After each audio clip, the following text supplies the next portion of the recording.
Hello, everyone. Today, we're going to talk about the common mistakes home buyers make through the mortgage process and ways that these mistakes can be avoided to put yourself in the best possible light and set yourself up for success and avoid waiting too long and or heartache and headaches. All of these items can be avoided. So let's get right into it. The first is not checking your credit score. You want to know what your credit score is before you start the mortgage process. If it's good, fantastic. If it's not good, then you should do whatever you can in order to get your credit score increased, whether that's paying off your bills, getting rid of liens, judgments, and so on.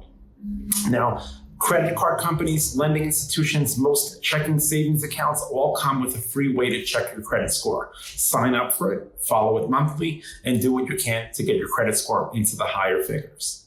The second is not starting the mortgage process soon enough. Some people wait until the last possible second in order to find out what they qualify for and in order to apply for the mortgage.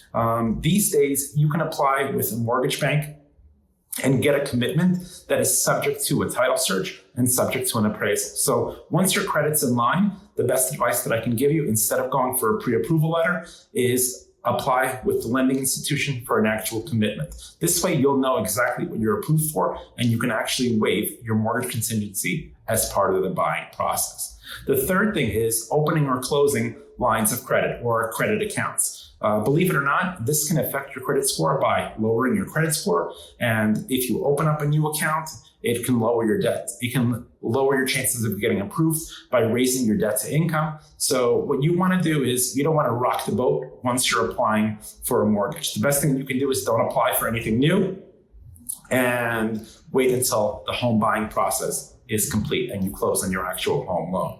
The next thing is not saving enough for a down payment. You want to make sure that you have at least 3.5% saved for your down payment and enough put aside to cover your closing costs.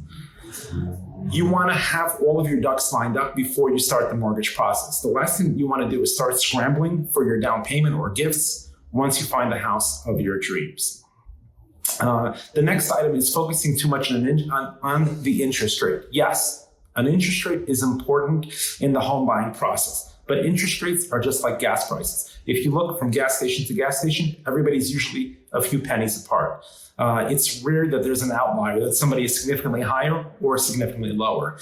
What you should focus on is customer service. Is the person going to return my phone calls? Are they going to be available on evenings and weekends? Or are they never going to call me back? Am I going to be sitting in the dark for 60 to 90 days through the home buying process? That's what you want to avoid.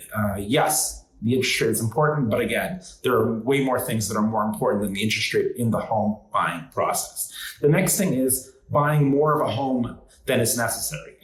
Yes, you want to get a perfect size home, but what you don't want to do is buy too much of a home, too much that could be difficult to afford in times when the economy or the market goes down. You want to make sure that you can afford that house and it's big enough and maybe just a little bit bigger than you want it to be, but not too much. And the final thing is underestimating the added costs of home ownership. So you want to make sure that aside from your down payment and the money that you put aside for closing costs, that you have enough for a rainy day. In case the boiler goes, the heating goes, the central air goes, or you want to do an upgrade for central air and stuff like that. You want to make sure that you budget accordingly. I hope this helps. And of course, as always, if you have any questions, comments, complaints, or compliments, please leave them in the section below. Thank you for watching.